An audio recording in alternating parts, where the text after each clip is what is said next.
여러분 반갑습니다.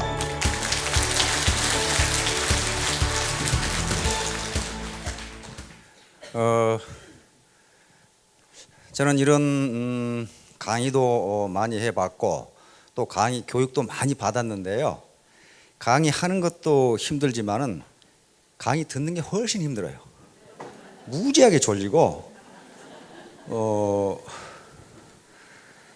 특히 군대에서 이제 이 강의를 해보면요, 무슨 자기가 큰 애국심이 있어서 군대에 온 이 장병들이 아니기 때문에 날 잡아 잡수 하고 앉아 있어요.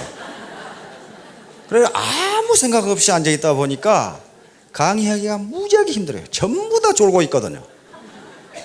그런데 고개를 숙이고 졸면은 장교들한테 뒤지게 두드려 맞으니까 전부 눈을 뜨고 있는데 다 졸고 있어요. 아무 생각 없이 이렇게 졸고 있어요. 당신이 뭐라고 하건 국방부 시계는 간다, 이런 식으로 이렇게 오고 있단 말이에요. 그래서 참 여기 이 많은 분들이 오셨고 장소도 비좁은데 참 그 인내심에 존경을 표합니다. 어떻게 이렇게 앉아 계시는지 졸리지 않고 아주 대단하신 분들 같아요. 첫 시간에 이 오프닝 세리머니 할 때 저를 소개를 했는데요, 이미 다 아마 잊어버리신 분이 많을 겁니다. 저는 이 1972년에 육군사관학교를 졸업을 했고 76년에 서울대학교 경제학과를 졸업을 했습니다. 그리고 이제 미국 대학원에 갔고 또 경북대학에서 박사학위를 받고 무려 군복을 42년 동안 입었으니까 참 되게 많이 입었죠. 그러니까 저는 지금까지 평생 군복을 가장 많이 입었습니다. 고등학교 졸업하고 바로 군복을 입고 작년까지 군복을 입었으니까, 그래서 이 옷이 잘 맞지를 않아요. 몸 따로 옷 따로 하는 경우가 많아요. 그런데 이 막상 전역을 하고 보니까 무슨 사야 할 옷이 무지하게 많더라고요. 군대에서는 사야 할 옷이 전혀 없습니다. 전혀 없어요. 운동복 하나 있으면 되고, 군대에서 주는 군화 하나 있으면 되고, 운동 하나 있으면 되고, 그리고 군복 있으면 그만이에요. 그렇든 어떻든 어떻게 사관학교 교수를 35년간 했다는 양반이 이런 다단계 판에 와서 지금 저 야단을 하고 있나? 무슨 사관학교에서도 뭐 다단계를 배우나? 뭐 이제 그렇게 생각하시는 분이 계실 텐데요. 사관학교에는 경제학 전공이 있습니다. 근데 주로 뭘 하냐면 국방경제학을 합니다. 국방경제학은 어떻게 하면 적은 비용으로 전투력을 극대화할 수 있을까 하는 법을 합니다. 또 어떻게 하면 적은 비용으로 적을 초기에 제압할 수 있을까 하는 것을 연구하는 게 국방경제학입니다. 이건 우리가 만든 학문이 아니고 경제학의 아버지라고 불리는 아담 스미스의 국부론 부크 5에 있는 내용들입니다. 그러니까 우리는 아담 스미스를 자유주의 경제학자 그렇게만 안 하는데요, 거기에 국방경제학이 나와요. 우리나라에서 안 할 뿐이에요. 그런데 그래서 사관학교에서 제가 이 논문을 쓰고 썼던 책들도 전부 다 국방에 관한 것들입니다. 한번 전부 국방에 관한 것들이에요. 여기 있죠, 국방경제론, 이런 책들이 있어요. 아마 처음 보신 분들도 계실 텐데요. 국방경제론 2, 리더십이 있어야 되니까 국방의사결정, 군사혁신, 요건 이제 그다음에 한국경제, 국방관리, 이런 것들을 썼는데요. 그러면 여기 와서 뭐 하느냐 하면은 역시 적은 비용으로 소득을 극대화할 수 있는 방법이나 적은 비용으로 전투력을 극대화할 수 있는 방법이나 접근 방법은 같습니다. 즉 목적 함수가 같아요. 어떻게 하면 돈을 적게 들이고 효과를 극대화할 수 있을까? 그런 문제. 그러니까 군대에서 하는 국방경제학은 쉽게 말하면 어떻게 하면 적은 비용으로 많은 사람을 죽일 수 있을까? 요거거든요. 그러나 우리 일반 경제에서는 어떻게 하면 적은 비용으로 많은 사람을 먹여 살릴 수 있을까? 그러니까 접근 방법은 똑같습니다. 그래서 작년 1월에 제가 예편을 했는데요. 그러기 전에 먼저 우리 박한길 회장님이 연구소장을 해달라고 그러더라고요. 그래서 선뜻 허락을 안 했어요. 왜냐하면 이 다단계라는 이미지가 매우 안 좋거든요. 매우 안 좋아요. 그래서 주로 이 사기꾼 집단인 것처럼 그렇게 이제 생각하고, 특히 제가 이 영천 이 삼성관학교에서 많이 근무했는데 부산에서 그런 사고가 많이 나요. 이번에 저축은행 사고도 부산에서 났더라고요. 왜 자꾸 부산에서 나는지 잘 모르겠어요. 무슨 뭐 주코, 최모 한 그 회사도 부산에서 전부 거덜났어요, 그게. 그래서 물어봤어요. 왜냐하면 가르쳐야 하는 사람이니까 자꾸 생도들이 물어보는 경우가 있어요. 그 뭐 때문에 그러냐고 물어봐요. 주식도 물어보고 뭐 부동산도 물어보고 그런 걸 물어봐요. 물어보니까 가르치는 사람은 자기가 해보지 않고 또는 직접 경험하지 않고 그런다더라 그러면 설득력이 없어요. 그래서 그 주식도 도대체 어떻게 하는 건지 제가 돈 300만 원 가지고 했다가 쫄딱 망했고 다 날렸고 그냥 뭐 알아봐야 되잖아요. 어떻게 하고 도대체 어떻게 사고 팔고 뭐 때문에 그게 떨어지고 뭐 때문에 올라가고 알아야 되니까 그런 것도 해봤고 그다음에 이제 이 펀드가 망할 때는 망한 사람을 만나가지고 왜 그걸 했느냐 물어봤어요. 물어봤더니 금방 부자가 될 것 같더랍니다. 1억을 투자하면 매월 10%씩 15개월간 주겠다. 그럼 어떻게 되는 거예요, 그게? 50% 1억 5천을 주겠다는 얘기 아니에요. 그래 홀랑 넘어갔어요. 그래서 이 양반아, 지금 우리 같이 안정된 사회에서 연 이자율이 10%만 돼도 높은 건데 어떻게 연 이자율이 150%가 되느냐? 그건 말이 안 된다. 그건 상식적으로 되질 않는다. 그러니까 왜 상식적으로 당신같이 상식 있는 사람이 상식적으로 되지 않는 짓을 왜 했느냐? 그랬더니 될 것 같더라는데 뭐. 그러니까 거기에 세뇌를 당하면 그렇게 되는 거예요. 뭐가 될 것 같냐 그랬더니 그 사람들이 설득을 하는데 부산에 가면 부산 세관에 가면은 밀수품을 산더미처럼 압수해 놨는데 그걸 불화만 받으면은 똥값에 불화를 받아가지고 비싸게 팔면 그 정도 줄 수 있다. 그래서 쫄딱 속아 넘어간 거예요. 그런데 여러분 아시다시피 밀수품은 사업자에게 불화하지 않습니다. 그렇죠? 그 태워 없애거나 또는 재활용한다 해도 어떤 자선단체에 주는 거지 사업자한테 불화 안 해요. 그런데 어떻게 부산 사는 사람이 그것도 모르더라고. 그래가지고 홀랑망해서 그래서 이제 선뜻 허락을 하지 않고 이 원데이 세미나 그리고 석세스 아카데미 이런 데 가서 들어봤어요. 들어봤는데 이게 하나의 희망이 될 수 있다. 제3의 길이 될 수 있다 하는 걸 느꼈습니다. 그러면 세계적으로 지금 경제학자들이 기라성 같은 경제학자들이 많은데요. 지금 사회주의 체제 아주 교조주의적인 사회주의 체제는 다 무너지고 지금 자본주의 시장 경제하고 중국과 베트남은 사회주의 시장 경제 거의 시장 경제입니다. 그런데 이 시장 경제가 해결하지 못하는 아주 중요한 문제가 두 가지가 있는데 하나는 실업 문제이고 고용 문제이고 또 하나는 소득 분배 문제예요. 그런데 이 고용 문제와 소득 분배 문제는 상호 동전의 양면입니다. 고용이 안 되니까 소득이 없으니까 가난해지는 거예요. 그렇죠? 그리고 기왕에 고용되어 있는 사람은 생산성이 계속 올라가니까 점점 연봉이 많아지는 거란 말이에요. 그러니까 소득 격차가 점점 벌어질 수밖에 없어요. 그러면 결국 고용을 창출해야 소득이 이루어진단 말이에요. 그리고 우리가 지금 잘 알다시피 국회에서도 좀 이 논란이 되고 있고 하는 SSM 같은 거 슈퍼마켓 있죠? 슈퍼마켓 대자본들이 그냥 구멍가게 다 해버린단 말이에요. 그러니까 동네 구멍가게 슈퍼마켓 하는 사람이 다 망하고 빵집 다 망하고 이렇게 된단 말이에요. 그러면 우리 동네 뭐 슈퍼마켓 뭐 그놈이 하나 저놈이 하나 있으면 되지. 그런데 그게 아니에요. 동네 사람이 슈퍼마켓을 하면 그 돈이 동네에 있어요. 그러면서 그 사람은 세탁소에 밖에서 세탁하고 이발소에서 이발하고 빵집에 빵 사 먹고 미장원에 가서 뭐 머리하고 또 다른 슈퍼에 가서 뭐 사고 이런 식으로 쌀 가게에 쌀 사고 채소 가게에서 그 골목에서 돈이 이렇게 돕니다. 그러나 지금 SSM 같은 대자본의 체인들 수천 개 지금 수만 개가 있죠. 뭐 이름만 들으면 다 아시죠? GS25, 패밀리마트, 파리바게트 뭐 등등 전부 그런 것들입니다. 수천 개, 수만 개가 있어요. 그건 어때요? 그것이 동네에 있지만은 그것이 동네 돈을 빨아들이는 파이프라인이에요. 그렇죠? 어디로 가버려요? 대자본 주머니 속으로 쏙 들어가 버려요. 그 동네에서 뱅뱅 도는 게 아니에요, 그 돈이. 그러니까 점점 이게 어려워진단 말이에요.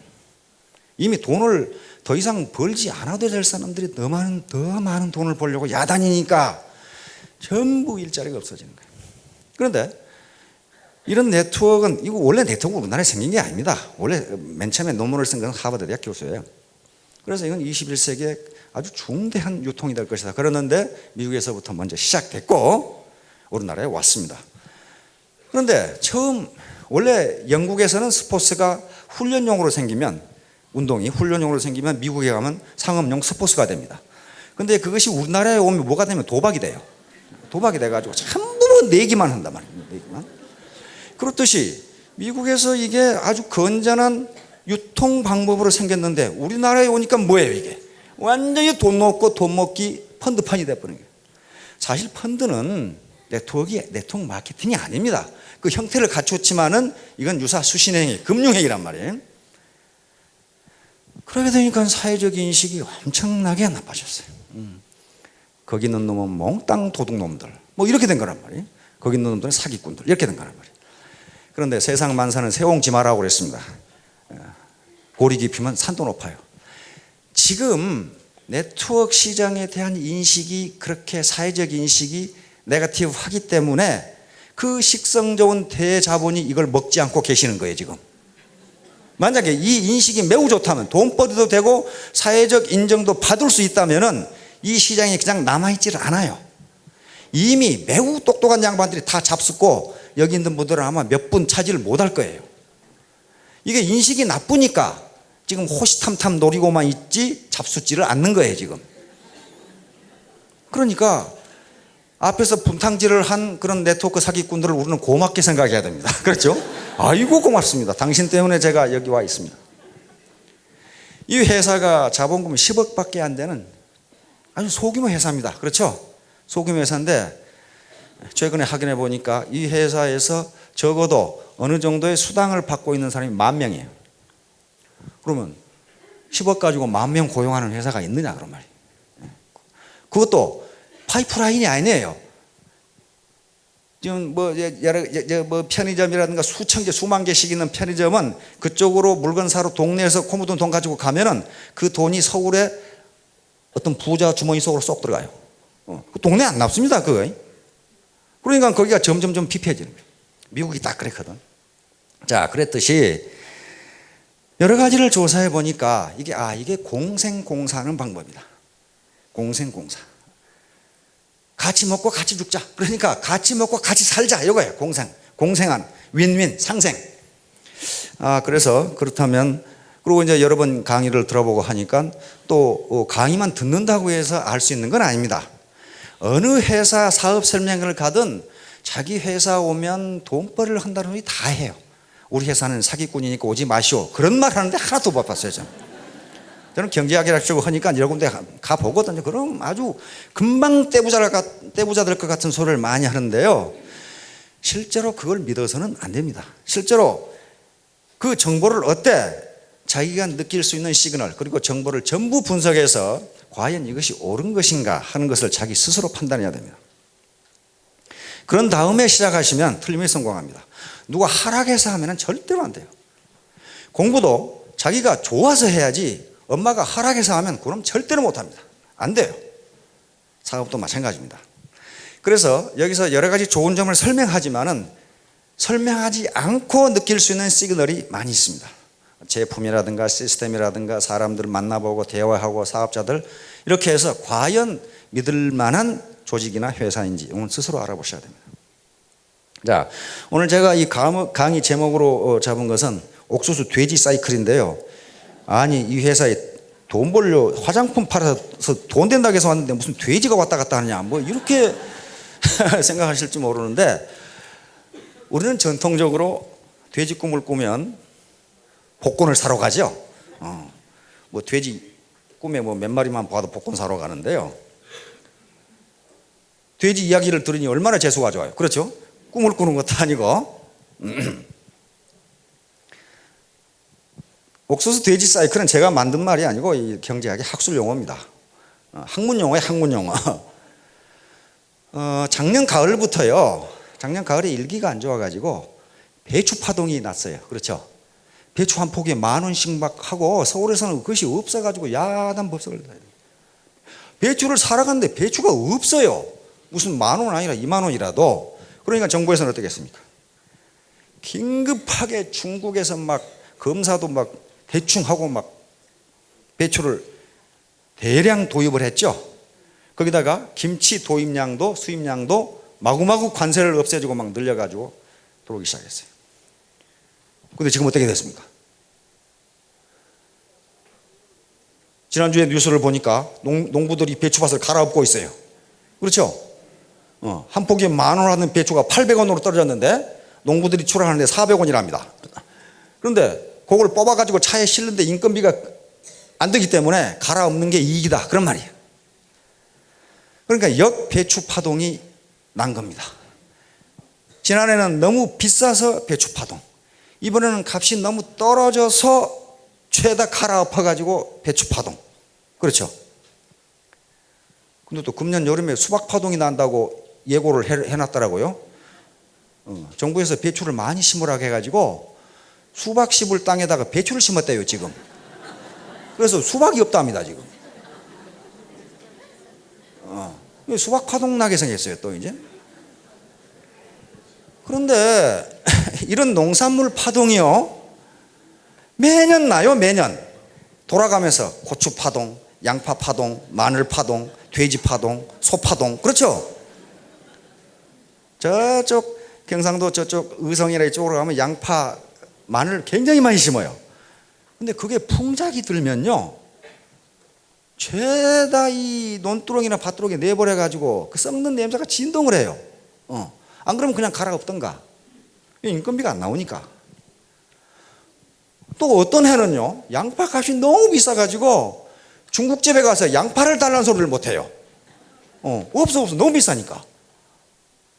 이렇게 가격이 폭등했다가 가격이 폭락하는 현상이 자꾸 일어나요. 자꾸 일어나. 한두 번 경험한 것도 아닌데 매년 일어난다 그 말이에요 지금. 그럼 왜 그것이 그러느냐 하는 거예요. 그것이 바로 옥수수 돼지 사이클입니다. 옥수수 한번 비춰봐요. 자, 이 옥수수 돼지 사이클 메커니즘인데요. 이 미국에서 정립된 이론입니다. 돼지 사료가 옥수수입니다. 아시죠? 그래서 옥수수 가격이 떨어져 가지고 옥수수 가격이 싸면은 돼지 사료값이 싼 거죠. 그러면 돼지를 먹이는 것이 수지가 맞아요.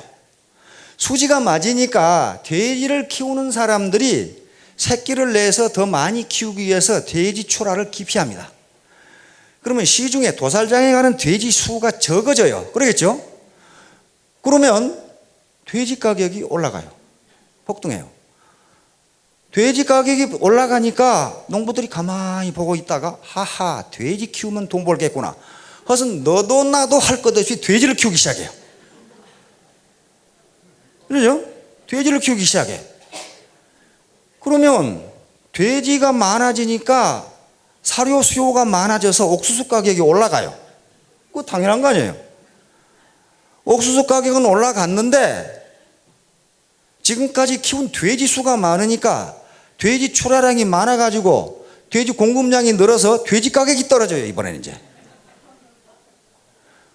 돼지 가격이 떨어지니까 엄에 뜨거라 하고 너도 나도 조금 떨어졌을 때 몽땅 팔아치우자 하고 돼지 출하가 홍수를 이루어요. 그러면 돼지 사육이 왕창 떨어져요. 이제 돼지가 없어 이제 계속. 그러다 보면은 돼지 사료인 옥수수 수요가 떨어지니까 옥수수 가격이 떨어져요. 옥수수 가격이 떨어지니까 어떻게 됩니까? 이제 돼지를 키울 만해요. 그래가지고 이 사이클이 다시 이쪽으로 들어가요. 이렇게 요걸 이렇게 왔다 갔다 해요. 이렇게 계속 몇 년 주기로 왔다 갔다 해요. 요게 옥수수 돼지 사이클이에요. 요게 농산물 파동의 주범입니다. 자, 여기서 우리는 뭘 알 수 있냐 하면은요, 요건 농산물에만 나타나는 게 아니고요, 공산품이나 서비스업에도 나타납니다. 다시 말하면 자기가 전문적인 정보와 지식을 가지고 이 사업을 하면 돈벌이가 되겠다 이렇게 판단하지 않고 이거 저거 하면 돈 번다는데 하고 마구 달려들면은 다 망한다. 그런 얘기예요 지금. 예를 들면 저쪽 대구에 가면은 곰탕집이 유명한 데가 하나 있어요. 할매곰탕이라고. 근데 미국 사람이 그걸 보고 이상하다. 할매 뼈다구 곰탕인데 미국 사람이 보더니 아니 할머니를 잡아서 저기서 파느냐 이렇게 얘기하는. 가만히 보니까 좀 그래요. 할매 뼈다구 곰탕. 그러니 참 우리는 전혀 나는 그런 생각을 안 했거든요. 그러니까 그 유명한 집이 하나 있어요. 저도 먹어봤는데 별 맛이 없어요. 근데 그렇게 유명하더라고요. 그러니까 그 주변에 말이죠, 곰탕집이 얼마나 많이 들어서는지 그거 잘 된다고 소문이 나니까. 그래서 최근에 가봤더니 전부 팔이 날리고 앉아있어요. 너무 많이 생겼어 거기에. 그래가지고 망한 집도 나오고 그러더라고. 또 대구 저쪽에 가면은 뭐라고 그러나 그 돼지 족발 있잖아. 야, 기가 막히게 맛있는 데가 있어요. 진짜 맛있더라고. 조그마한 구멍가게. 그런데 그렇게 맛있어. 그래서 그 집에 돼지 족발을 먹으려면 막 줄을 서야 돼요. 그러게 되니까 주변에 족발집이 얼마나 많이 생기든지 말이죠. 막 대형 뭐 거기는 뭐 원조 족발, 뭐 진짜 원조 족발, 뭐 그래가지고 막 생기는데 너무 많이 생겼어. 너무 많이. 거기에 수요자는 제한되어 있는데 너무 많이 생기니까 좀 팔이 날리고 앉아있어요. 요게 옥수수 돼지 사이클이에요. 다시 말하면 요건 이렇게 하고 내 시스템을 이렇게 갖춰 내가 돈벌이가 되겠다 이렇게 해야 되는데 돈이 벌린다더라. 그러니까 무조건 하는 거예요. 그런 죄가 허다하게 많습니다. 70년대 60년대 말 70년대 우리나라 수출 1, 2위를 차지한 게 뭡니까? 가발과 합판입니다. 가발, 합판. 우리 이 손재주가 좋잖아요. 가발 만드는 거. 그래서 엿장수들이 나이 지키신 분들 엿장수들이 엄마 머리 사러 다니죠. 머리칼 그 머리 팔아가지고 뭐 하고 그래서요. 그거 가지고 가발 만들어 미국에 수출하고. 세계적으로 우리가 솜씨가 좋으니까 그다음에 자동차가 1, 2등, 전자가 1, 2등이 아니고 가발 합판이 수출 1, 2등이었어요. 노동집약적 수공업이니까. 그런데 미국 시장에서 가발업자들이 제살 깎아먹기 출혈 경쟁을 하다가 다 망했어. 돈이 된다더라. 그러니까 너도 나도 한 거야. 그냥 너도 나도. 자, 이런 식으로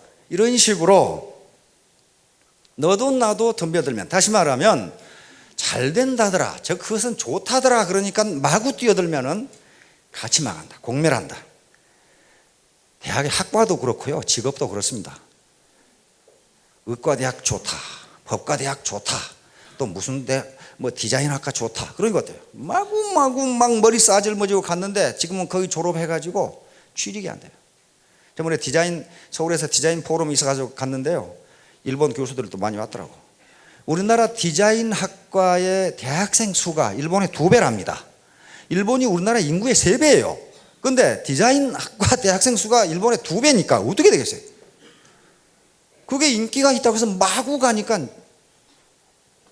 우리 며느리도 디자인학과 나왔거든. 결국 때려치우고 시집 왔는데 고생 무지무지하게 했더라고. 그래서 그 디자인 업계에서는 30대 중반이면 할머니 취급하는데요, 뉴 아이디어가 안 나오기 때문에 30대 중반, 여기 디자인 하시는 분들 계신, 우리 며느리 말이 맞는지는 모르겠는데 지가 그렇게 못해서 그러는지 어쩌는지 그러더라고요. 30대 중반이면 할머니 취급하고, 거기에 뭐 팀장이나 무슨 뭐 간부나 30대 중반에 남지, 나머지는 전부 비가번쩍한 20대 때 이 디자인을 안 하면 안 된대요. 그리고 그러면 너 봉급 어떻게 받냐 그랬더니, 봉급을 주는 게 아니랍니다. 주는 게 아니고 네가 디자인한 것이 시장에서 얼마나 팔리냐 가지고 준대요. 그러니까 이게 피를 말리는 거예요. 어떤 것은 디자인했는데 한 개도 안 팔린대요. 한 개도. 그럼 봉급 없는 거예요, 그거. 완전히 뭡니까? 능력주의죠. 그러니까 얼마나 스트레스를 받겠어요. 그것 때문에 제가 지금 고생하고 있어요.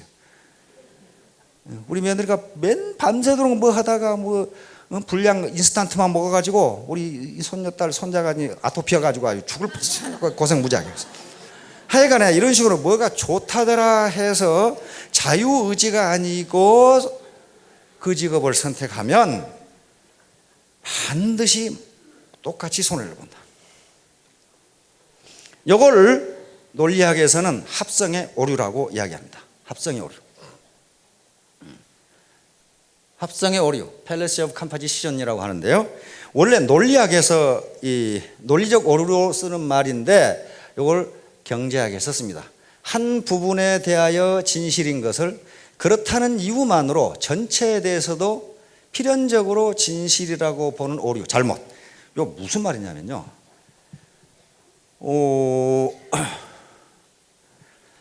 배추 농사가 어느 한 농가만 배추 농사가 무지무지하게 풍작이 좋고 잘 됐다. 그럼 어떻게 됩니까? 그 농가는 많은 돈을 법니다. 그렇죠? 한 농가만 배추 농사가 아주 잘 됐다. 그러면 그 농가는 큰 돈을 벌어요. 그런데 모든 농가가 다 잘 됐다. 그럼 어떻게 됩니까? 다 같이 망해요. 다 같이 망해요. 부분에 대해서 진실인 것이 전체에 대해서는 진실이 아니다. 그런 말이에요. 이런 문제 때문에 사회적으로 많은 갈등과 싸움이 일어납니다. 개인적으로 봐서는 매우 존경받고 신중한 행동이고 참 훌륭한 분이다 그러지만은 국가 전체적으로 보면은 그것이 바보 같은 짓인 경우가 굉장히 많다 이겁니다. 예를 들면 여기 지금 그 천주교 신자분도 계시고 불교 신자분도 계시고 그럴 텐데요. 성철 스님 그러면 불교 신자분들은 깜빡 죽죠. 어이구 존경을 하면 법정 스님 어이구 존경. 김수환 추기경님 아이고 성자 같으면 그런단 말이에요. 그건 개인적으로는 굉장히 신중하게 또는 존경받을 만한 사람이지만은 자 우리 전 국민이 산에 가서 입산 수도하고 신부님이 되면 어떻게 됩니까? 나라가 당장 망해버려요. 그렇죠? 부분에 대해서 진실인 것이 전체에 대해서는 진실이 아닙니다. 이걸 합성의 오류라고 해요. 이게 논리학에서 나오는 얘기입니다. 논리학에서 나오는 그런 게 굉장히 많아요. 도로를 달릴 때 갓길로 나 혼자 달리면 무지하게 좋아요. 그렇죠? 나 혼자만 달리면 무지하게 좋죠. 그런데 다 달리면 어떻게 됩니까? 다 달리면 교통사고 엉망진창이 됩니다. 부분에 대해서 진실인 것이 전체에 대해서는 진실이 아니에요. 오페라를 감상하러 가가지고 키가 작아서 잘 안 보이니까 그놈이 일어섰다. 혼자만 일어서면 무지하게 잘 보여요. 다 일어서 버리면 어떻게 됩니까? 아무것도 안 보여요. 이걸 합성의 오류라고 합니다. 합해 놓으면 좋을 것 같은데 안 좋다 그런 말이에요. 안 좋다. 예를 들어서 여기 있는 사업자분은 지금 눈이 매력적이에요. 코가 매력적이에요. 아주 인자하게 생기셨어요. 미소가 매력적이야. 이 네 분을 합해버리면 어떻게 될까요? 아주 아름다운 부인이 나올까요? 나오지 않습니다. 완전히 프랑켄슈타인 같은 분이 나타나요. 이게 합성의 오류예요. 다시 말하면 다 부분적으로 보면 좋다. 그러나 전체적으로 보면 좋지 않다. 그런 게 수없이 많습니다. 모든 인간 세상에 경제 사회적인 문제는 전부 합성의 오류로 되어 있어요. 부분에 대해서 좋은 것이 전체에 대해서는 좋지가 않아요. 예를 들면 경제 변수만 생각해 봅시다. 세금을 깎아주자. 괜찮죠? 노동자들의 임금을 올려주자. 괜찮죠? 수출을 잘하자. 괜찮죠? 물가를 안정시키자. 좋죠? 근데 그 변수들이 양립합니까? 절대로 할 수 없어요. 세금을 깎아주고 임금을 올려주면 물가 안정이 안 됩니다. 안 돼요. 임금이 다 올라가는데 어떻게 물가 안정이 돼요? 세금을 깎아주면 국가가 쓸 돈은 많은데 돈 찍어 써야 될 거 아니에요? 에?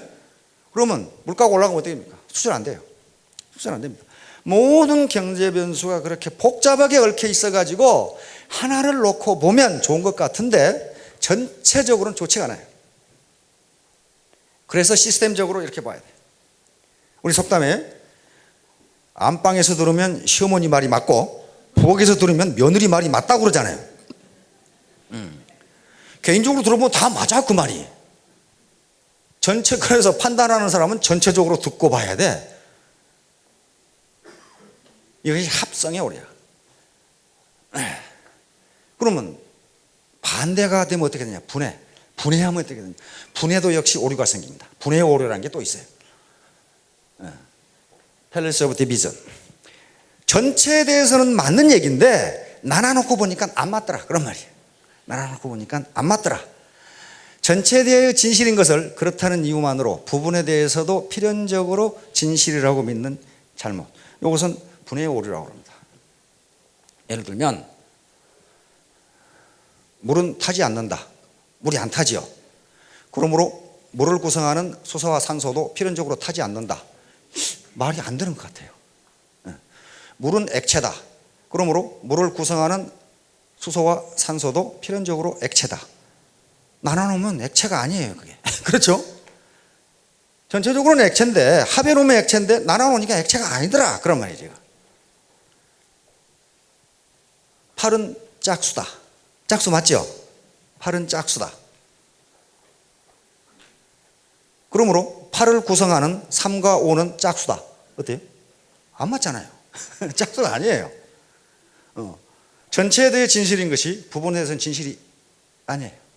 그러니까 전체에 대해서 좋은 것이 각 개인에게 모두 좋은 것은 아니다. 그런 말이에요, 지금. 모두 좋은 것은 아니다. 만약에 합성의 오류나 분해의 오류가 없다면은 사회는 매우 안정적이고 화기애애할 겁니다. 개인에 좋은 게 전체에도 좋으니까. 그런데 그렇지가 않아요. 둘 다 전체에 좋은 것이 개인에게는 안 좋고 개인에게 좋은 것이 전체에는 안 좋아요. 그러므로 누군가가 그 사업을 하면 돈을 번다더라, 어떤 직업이 좋다더라, 그래가지고 몽땅 거기 끌어가면 다 돈 버느냐? 그렇지가 않다는 겁니다. 그 좋은 예가 주식시장하고 부동산 시장이에요. 저도 그저 가르치려고 주식시장 객장에 좀 앉아 있어 봤거든요. 야, 객장에 앉아 있는 분들은요, 완전히 인상을 쓰고 앉았는데 전부 다 힘을 깨가지고 정신이 없는 사람들, 전부 다 지금 알거지 된 사람들이에요, 지금 거기. 그건 왜 그러느냐? 지식정보화 시대라고 그러는데요. 특히 주식과 부동산은 따끈따끈한 정보가 있지 않으면 돈 벌기 힘듭니다. 안 그러면 지가 정보를 조작하든가. 정보를 조작한 놈들은 사기꾼들이고, 따끈따끈한 정보를 가지고 있는 사람들은 뭡니까? 그 정보에 접근할 수 있는 굉장히 고위직에 있는 사람이 아니면 그 정보를 알 수가 없어요. 어디 시골 산골에 말이야, 땅 한 평에 1,000원밖에 안 는데 그 지역에 대공단이 들어서고 고속도로가 난다더라. 그 정보를 누가 먼저 알겠어요? 개미군단이 모릅니다. 그것을 기획하고 거기에 접근할 수 있는 권한을 가진 사람이면 그 정보를 몰라요. 이미 신문에 난 정보는요, 그건 다 식어 빠진 정보예요. 또 애널리스트들이 뭐 주식을 사면 돈을 법니다 했을 때 돈 벌면 지가 사지 왜 거기서 그런 말 하고 있어요? 지가 사면 될 거 아니야. 제가 예편을 하니까 제일 전화가 많이 오는 게 부동산 소개서에서 사장님 어디 서울 어디에 기가 막힌 상가가 있습니다. 이것만 사놓으면은 몇 달에 2배 됩니다. 어떻게 알았느니 그 전화가 수도 없이 와요. 그러면 제가 그럽니다. 그렇게 좋은 곳이면 사장님이 사세요. 이게요, 그렇게 좋은 것이면 한수 이남으로 내려오질 않아요. 그렇잖아요. 그렇게 좋은 것이면 지가 사지 왜 알지도 못한 나한테 전화를 하겠어요? 그걸 깜빡 속아가지고 살린다는 사람도 몇 사람 내가 봤어요, 또. 그래서요, 자기 스스로 판단해서 자기가 주관적으로 좋아하는 일을 해야 됩니다. 그리고 만약에 그 일을 지금 하고 있다면 좋아하도록 마음가짐을 가져야 됩니다. 긍정적인 측면을 보고. 제가 얼마 전에 대전에서 택시를 탔어요. 개인 택시를 탔어요. 급해가지고 그냥 택시를 탔는데 택시 운전수가 타자마자 2사람 탔는데 농담을 칙 하는 거예요. 뭐라고 하냐면은 하하, 제 택시를 기다리셨군요, 그러더라고요.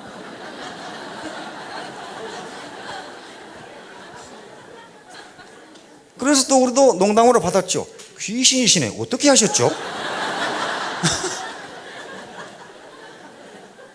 그렇게 받으니까 이 택시기사가 그때부터 따발총처럼 정보를 쏟아내기 시작하는 거예요.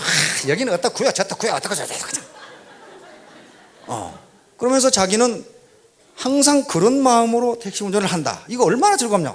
저분이 내 택시를 기다리고 있었구만, 이렇게. 그런데 그런 농담을 찍 하면은 몇 가지 반응이 있답니다. 우리처럼 턱 이렇게 받아주는 부류가 있고, 어떤 분들은 인상을 푹 쓰고 이 자식이 무슨 사기를 치려고 좀 일어나 이렇게 온 사람이 있고, 어떤 분은 아무 생각 없는 사람이 있고 뭐 들었는지 만든만 꾸벅꾸벅 있는 사람이 그렇다는 거예요. 그리고 자기는 그걸 보고 이제 사람을 판단한다는 거예요. 이분은 살기가 좀 여유가 있는 분인가 보다. 교양이 있구나. 그리고 인상 푹 쏘고 있는 사람은 저 사람 뭐 망했나 뭐 이렇게 인상을 쓰고 되게 어깨에 힘만 주고 말이야. 그리고 그 사람은 그런 사람하고는 태워가지고 내릴 때까지 아무 소리도 않고 간답니다. 무지하게 심심하다요. 그러면 이게 이제 아무 소리. 근데 누가 얘기해요? 택시 운전수들이 많은 정보를 가지고 있어요. 그렇죠? 그러니까 들이대 얘기하는 그럼 우리가 계속 받아주는 거예요. 그래서 이제 이쪽 이 원자력 연구소 지나가서 그 5거리인지 4거리인지 복잡한 데 있죠? 거기 쏙 올라오고 그러는데 신호가 노란불으로 쭉 바뀌어서 제가 그랬어요. 기사 아저씨 신호 바꾸고 갑시다. 그러니까 이 아저씨가 대뚱 받아 넘기는 거예요. 제가 쟁반을 준비해야 되겠네요. 그러더라고요.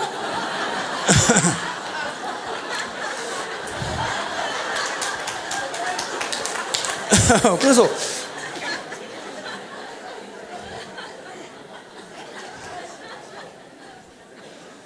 저쪽에 지금 사업자 한 분은 요즘 택시 운전수는 쟁반 들고 다니라고 자꾸 그런 표정이신데 하여간 집에 가서 손자들한테 물어보세요. 뭔 말인지. 그러면서 자기는 항상 저분이 내 택시를 기다리고 있었구나 그런 마음을 하니까 빈 택시로 돌아다닌 시간이 거의 없다 이렇게 얘기하더라고요. 그래서 택시가 불황이라는데 그 불황인 것은 그 택시 기사 잘못이다 이 사람이 그래요. 그런데 또 어떤 택시를 이제 또 다음에 또 탔더니 말이죠. 그 자식은 말이죠. 계속 욕짓거리 하는 거야. 저 자식이 말이야. 참 졌다고는 뭘. 그 사람은 듣지도 않아요. 저건 왜 저쪽으로 건너가나. 뭐 그러면서 막 성질을 내가지고 뒤에 앉아서 죽겠어요. 뭐 계속 소리 내가지고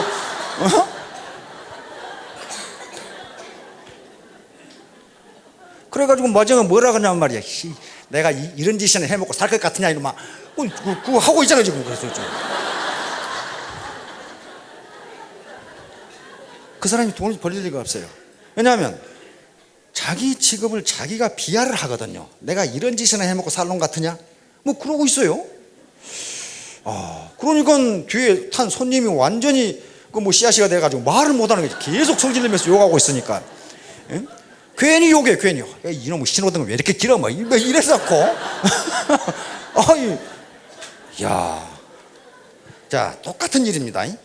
택시 드라이버하고는 똑같은 일인데 한 사람은 저 사람이 내 차를 기다리고 있구나 이렇게 긍정적으로 즐겁게 자기는 무지하게 즐겁답니다. 그게 저 사람이 내 차를 기다리고 있다 나를 내 차에 타주는구나. 한 사람은 이 자식 말이야 내가 이런 짓 해먹고 살 놈 같으냐고 말이야. 그러고 있으니 손님이 안 오는 거예요. 사람은 보이지 않는 기가 있어요. 기가 확산되면서 그런 차는 잘 타지질 않아요. 우리가 모르는 것이지만은 이와 같이 긍정적으로 생각하면 무엇든지 잘할 수 있다. 성공할 수 있다. 자, 아까 주식 얘기를 했는데요. 왜 주식에 그렇게 실패를 하냐? 특히 개미군단이라고 그러는데요. 주식은요, 큰 손들이 작전을 하기 때문에 특히 우리나라 주식시장 같은 경우는요, 개미군단은 돈 벌기가 힘듭니다. 돈을 벌 수 있는 것은 매우 간단해요. 아주 간단한데 어떻게 하면 돈 봅니까? 쌀 때 사서 비쌀 때 팔면은 돈 벌잖아요. 쌀 때 사서 비쌀 때 팔면 돈을 벌어요. 그런데 개미군단은 반대로 합니다. 비쌀 때 사서 쌀 때 팔아요. 왜 그러겠어요? 옥수수 돼지 사이클 때문에 그래요. 주가가 계속 올라간다. 하하. 계속 올라가네. 계속 올라가네. 계속 올라가네. 그러다가 상당히 올라가면 그때 아이고 나도 가야지. 그래서 주식시장에 아줌마 부대가 나타나면 그때 팔라고 그러죠. 아줌마 부대가 나타나면 팔아라. 그러면 돈 벌어요. 아줌마 부대들이 개똥 가지고 오고 자기 남편 퇴직금 가지고 그 다음에 뭐 전세 받은 거 가지고 들고 와요. 돈 벌 줄 알고. 근데 그때는 주가가 상당히 올랐을 때예요. 상당히 올랐을 때니까 전문가들은 또는 대자본은 헤지펀드 같은 투기자본은 어떻게 해야 됩니까? 그때 팔고 떠나버려요. 이미 자기들 돈 벌었죠. 그 대자본이 주식을 팔아버리면 어떻게 됩니까? 떨어지기 시작해요, 이제. 그러니까 이제 아줌마 부대는 돈 몇 푼 안 된 것 가지고 비쌀 때 산 거예요. 근데 그 돈 갚아야 돼요. 갯돈이고, 걔 집어넣어야 되잖아. 자기 남편 퇴직금이고, 전세 받은 거고, 노후 자금이고. 근데 보니까 계속 떨어지네. 그러다가 이제 한 20% 떨어지면, 아이고, 지금이라도 팔아야 되겠다. 그래가지고 이제, 그때 이제 팔면은 좀 기다리고 있던 사람은 오면 더 떨어지네. 그러면서 계속 팔아줘, 이제. 그러면 비쌀 때 사가지고 쌀 때 팔아버려. 돈 못 법니다. 물 좀 잠깐. 자, 그래서 남이 한다고 따라서 하면은 절대로 돈 벌 수 없습니다.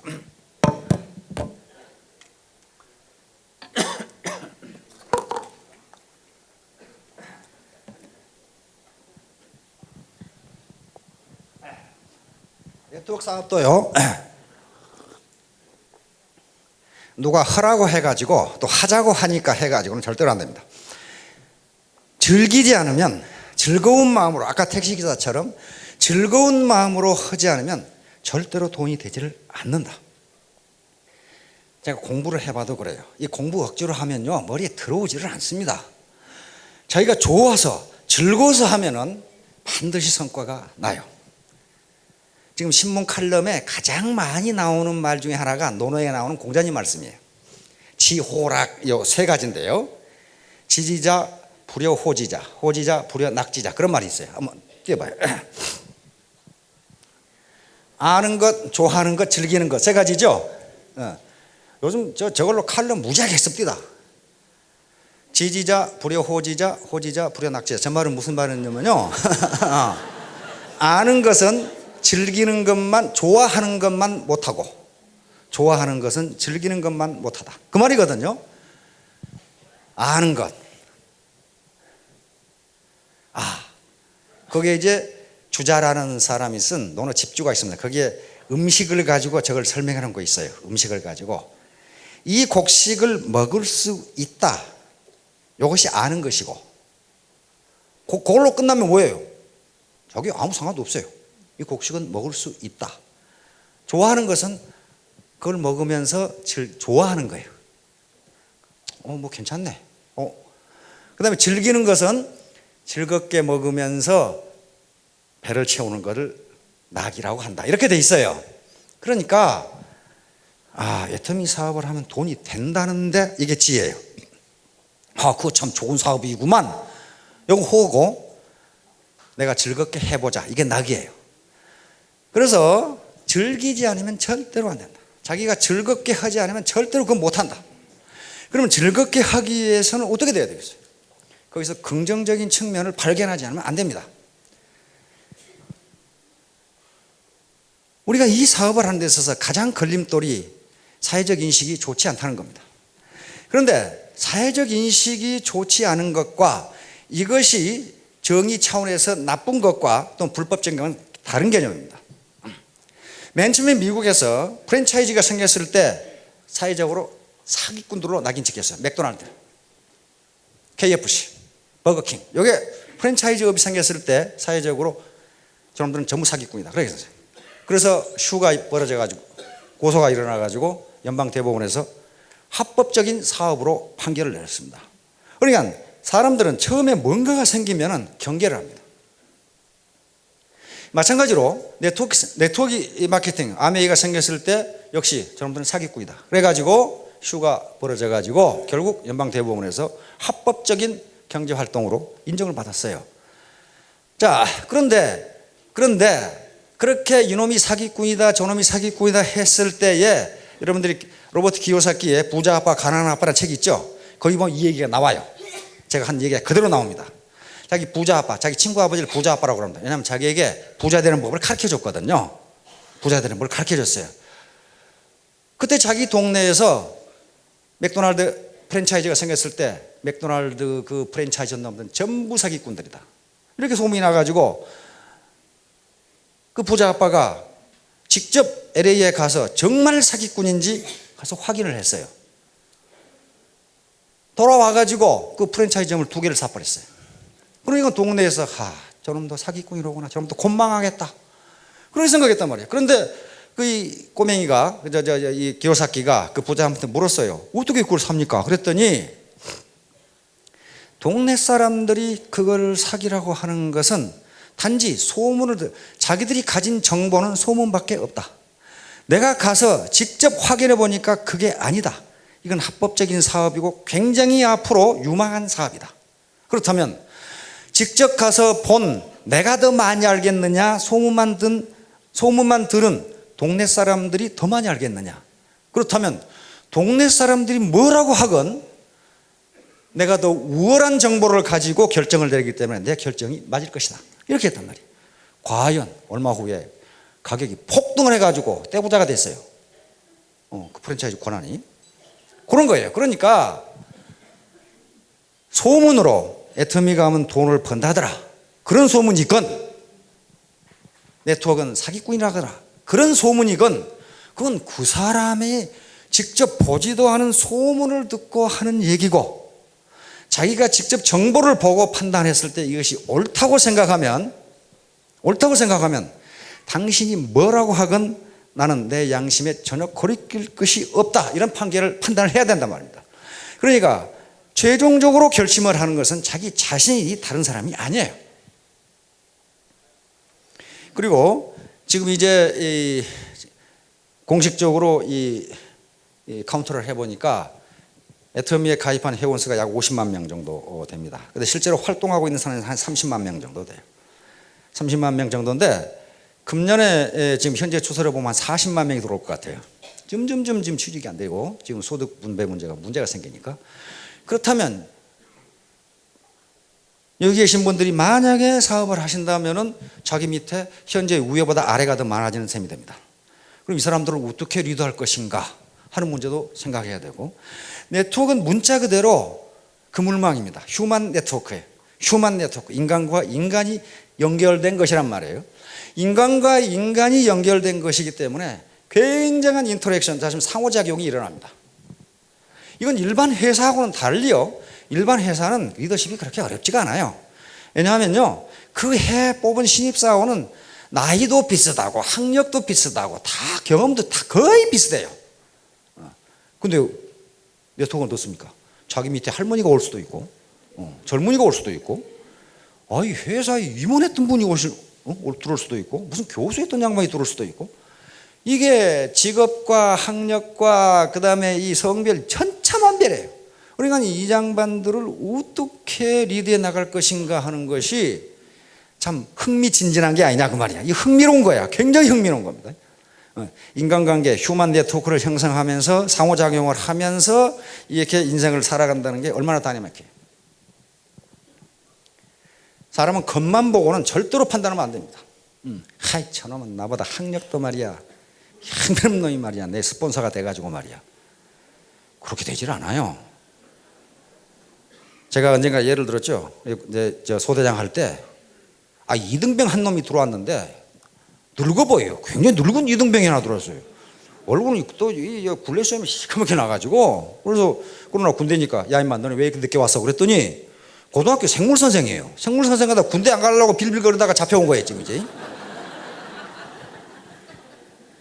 이건 그 당시 우리가 25살인데 30 몇 생가 된 늙은 고등학교 생물선생이 잡혀왔어요 이제. 군대 갔다 오신 분들은 알겠지만 봄이 되면 초봄 지금쯤 되면은요 막 이파리가 나가지고 기관총이 좋아라든가 이런 게 잘 안 보여요, 앞에 사계가. 그러니까 사계 청소를 한단 말입니다. 그 다음에 풀도 베고. 그러면 또 그거 그냥 놔두면 되는데 또 다 태우라고 해요. 그걸 이제 태우면요 생나무나 생풀이 타지를 않기 때문에 거기에 휘발유를 부어가지고 태워야 돼요. 그럼 휘발유를 부어 태울 때는요 휘발유를 먼저 부어놓고 한 2m 후방에서 불을 붙여가지고 던져야 됩니다. 그래야 돼요. 그러면 소대장이 그걸 하느냐 하면 소대장은 선임한테 시키거든요. 그거 잘 좀 하라고. 선임한테 그 자식은 또 분대장한테 시켜요. 분대장 이놈은 지가 안 하고 또 부분대장한테 시킨단 말이에요. 부분대장 이놈은 그 늙은 생물선생 그런 것한테 시켰어요. 이 자식이 나타나는데 여기를 이만큼 데려가지고 나타났어요. 그거 왜 그러냐 그랬더니 불을 붙여놓고 우에다 휘발유를 부으니까 이게 폭발한 거지. 그래 이제 분대장을 족칠 수밖에 없죠. 선생님 와서 족쳐 보니까 그렇게 하지 말라고 누차 교육을 했다는 거야. 그렇게 하지 말라고. 이게 무식한 놈이냐 하면 고등학교 생물 선생이에요. 이게.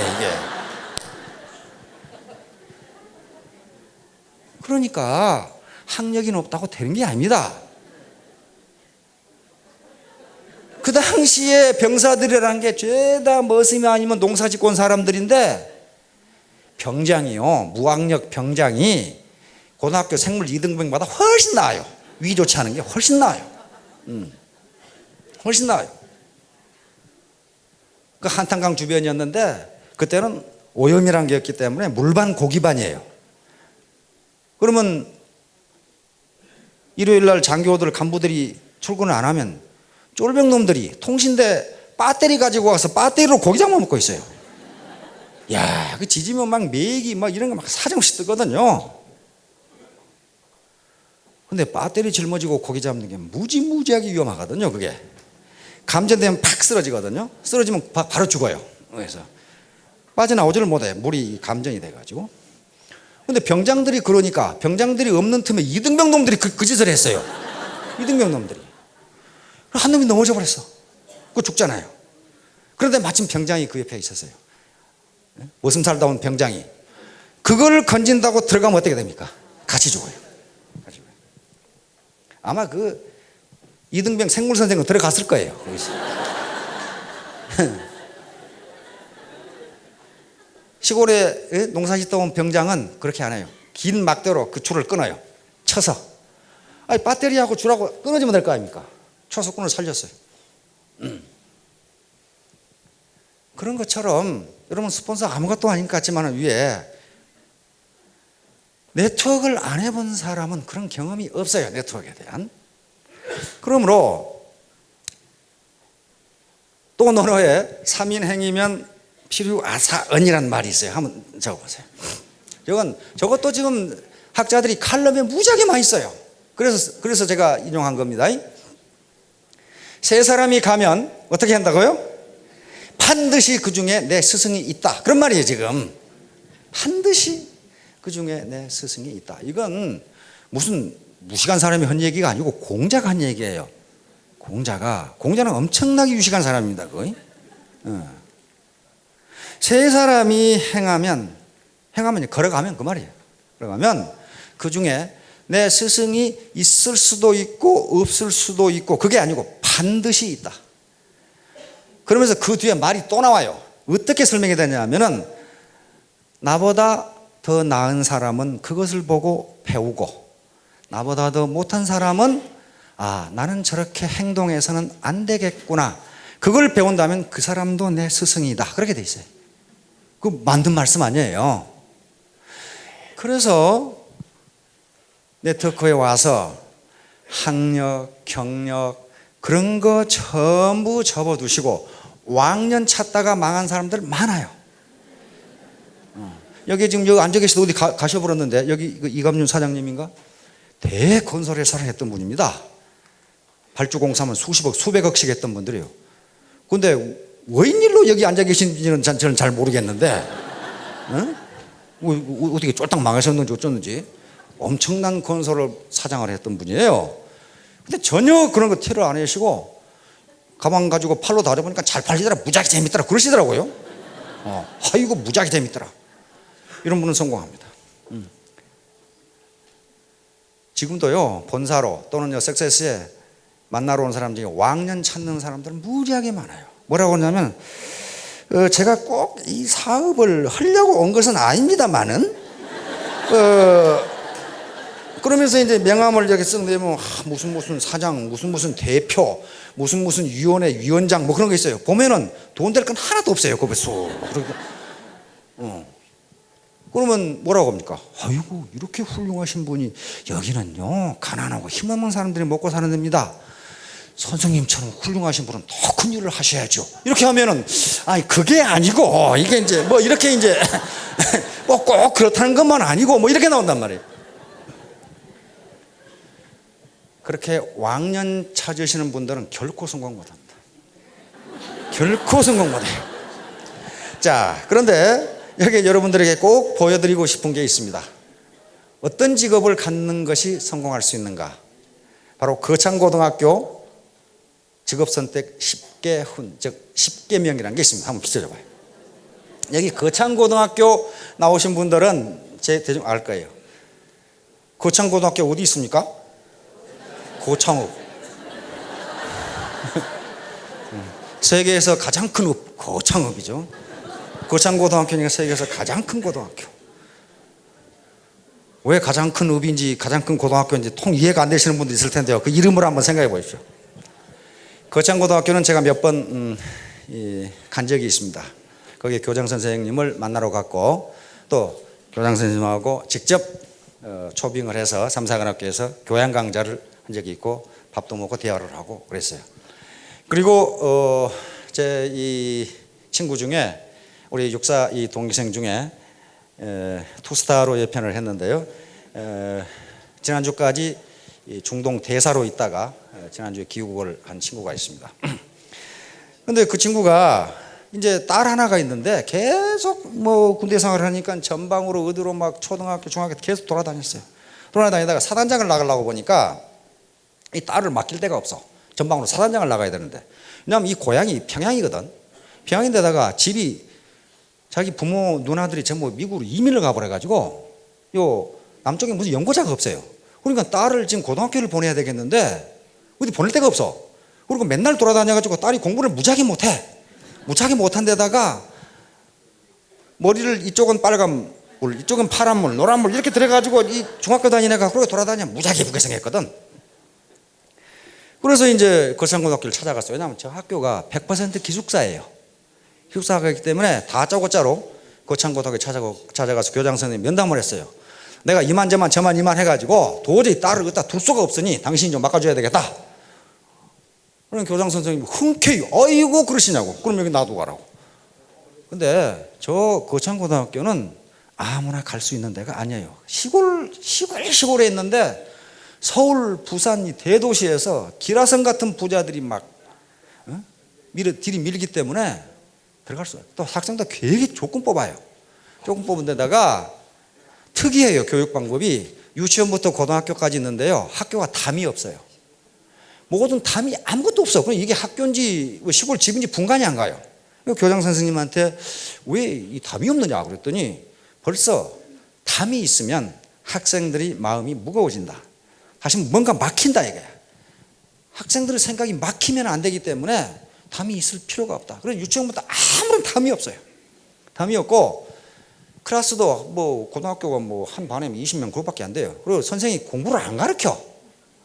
저끼리 토론하고 선생은 뒤에 서 있어요. 그리고 모르는 거 물어봐라 이거야. 너끼리 토론하고. 그런 식이에요. 봄철에는 모심으로 가고 가을에는 벼베로 가고 그다음에 불문율이 하여간 수업을 하든 뭘 하든 첫눈이 오면 무조건 정교생 가서 토끼몰이 한다. 그게 돼 있어요. 그러니까 완전히 네 스스로 해봐라. 그거예요. 네 스스로. 그리고 체육대회라든가 뭐 또 전부 교사들은 아무런 관여를 안 해요. 너끼리 계획 짜서 너끼리 하고 결과가 안 되는 일이 있으면 좀 도와달라고 그러라. 그런 것밖에 없어요. 그런데 그게 초1류고등학교가 돼버린 겁니다.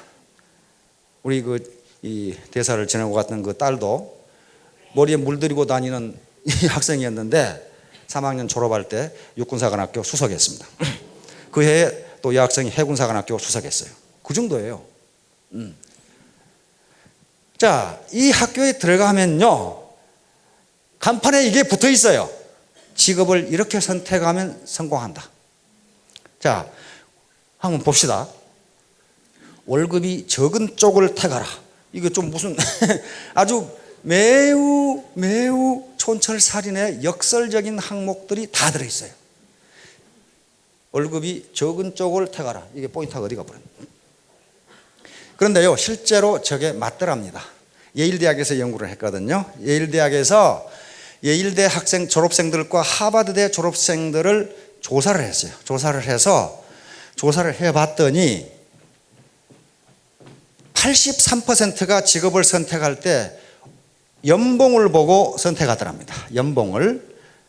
17%가 연봉은 적지만은 자기가 좋아하는 직업을 선택하더랍니다.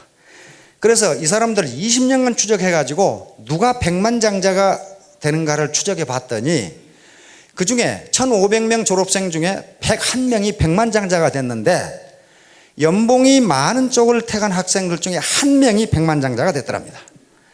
처음에 연봉은 비록 적지만은 자기가 좋아하는 직업을 선택한 사람이 100명이 백만장자가 됐더랍니다.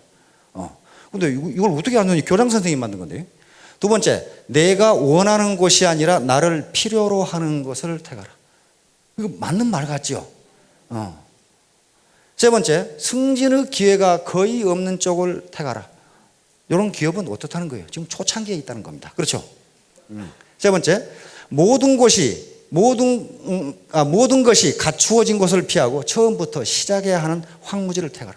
이거 파이오니어죠. 앞을 다투어 모여드는 것은 절대 가지 말라. 아무도 가지 않는 곳으로 가라. 아까 전에 주식 투자, 옥수수 돼지 사이클처럼 돈 된다네 하면 그쪽으로 가면 망한다. 그런 말이에요. 장래성이 전혀 없다고 생각되는 곳으로 가라. 지금요, 미국에서 그제 조사한 거 보니까 가장 잘 나가는 직업들이 있어요. 가장 잘 나가는 직업은 10년 전에는 그런 직업이 없었답니다. 없었대요. 그러니까 전혀 장래성이 없다고 생각했는데 그렇지가 않더라는 거예요. 그 다음에 사회적 존경 같은 건 바라볼 수 없는 곳으로 가라. 딱 네트워크죠, 이게.